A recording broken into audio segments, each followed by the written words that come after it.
naging makulay naman at masaya ang naging Net25 New Year's Countdown sa Philippine Arena kagabi.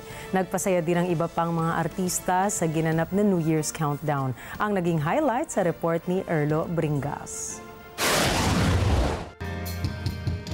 Mula sa saliw ng mga sikat na tugtugin at marami pang mga performances. Ganyang sinalubog ng maraming mga pamilya ang 2024 sa ginanap na Net25 New Year's Countdown na ginawa sa Philippine Arena, Bukawi, Bulacan kagabi. Maagang nagtungo maraming pamilya sa Philippine Arena Complex para abangan ang mga nakalatag na aktibidad para sa New Year's Countdown. Tulad na lamang ng pamilya Likudan at Pasya na tanghali pa lang nag-aabang na sa Philippine Arena para sa gagawing countdown. Excited na ba tayo? Opo. Kaya lang hindi ako makapasok sila na lang. Sa harap na lang kami manood. First time ko po, taga-probinsya po kasi kami. Taga Iloilo. Ano ba expect mo mamaya? Yung nakikita ko po kasi sa TV, meron pong malaking fireworks dito sa arena. At saka sabi nila merong mga artista dito Kaya yun, gusto kong manood yun. Ay, syempre pumunta kami dito dahil alam namin may magandang fireworks display mamaya. Yan, tsaka yung mga pa-concert, si Glock9, ano ko yan hinahangaan ko yan. Family reunion na rin to namin sa mother side kasi yung kapatid ni mama, pati yung family, kani-kanyang family. So, naging ano na namin, practice na namin kasi yun yung opportunity namin na magkasama-sama kami.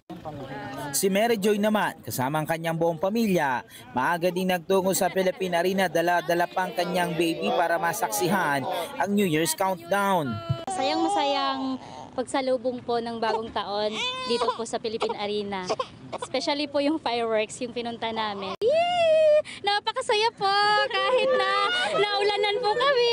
Yee! At syempre pinuntahan din ng maraming Net25 Food Bazaar na kung saan kinatampukan ito ng iba't ibang pagkain na siya namang ikinatuwa ng mga dumalo. Ilang oras bago ang programa para sa New Year's Countdown ay naglibot muna ang marami katulad ng pamilya Villena mula pa sa Cavite. Maging ang magbabarkadang Casey, Mindy at Alec na na-enjoy ang mga pagkain sa Food Bazaar. For me, magiging memorable to kasi ngayon na lang ulit kami na complete na family. Yung unang-unang New Year's Countdown dito sa Philippine Arena, nandito kami. And then ito na yung next na nandito kami, buong pamilya.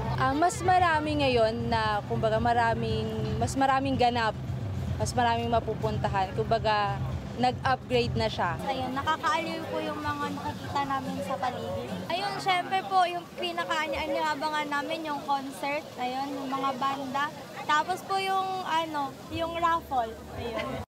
Naimbitahan para mag-perform sa ginanap na New Year's Countdown ay ang bandang Mayonnaise, Lola Amor, Dilaw at syempre si Glock9 na nagbigay saya sa mga nagpunta sa countdown. Bit-bit nila mga sikat na kanta na tinangkilik ng marami.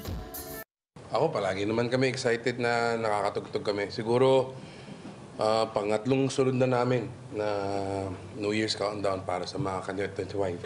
Palagi masaya pag sa countdown. Sobrang wild ng mga tao. Sobrang excited lahat ng mga tao. So, sarap tugtugan. Ito yung pinakamalaking venue para sa mga events. Isang karangalan para sa amin na makatugtog sa huling araw ng taon dito. So, parang pag pupunta kami dito, usually nanonood kami ng mga ibang artist. Yung oportunidad na makatugtog din dito, parang malaking bagay sa amin yun. Maraming salamat Net25 sa pag-invite palagi sa amin and very excited kami na makapag-perform. Yung energy ng mga tao lagi. No? Every time makakapag-perform kami dito na napaka-rewarding palagi na makapag-perform para sa mga ka-Net25 natin. At syempre ang pinaka-inabangan ng lahat mapadyensya anumang edad ay ang bandang Dilaw at bandang Lola Amor kasama ang kanilang kantang Uhaw at Training in Manila.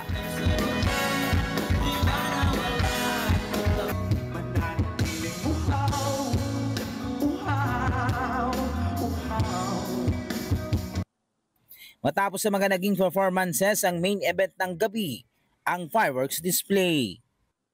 Erlo Bringas para sa Matadag Agila, matatag, matapa, matapat.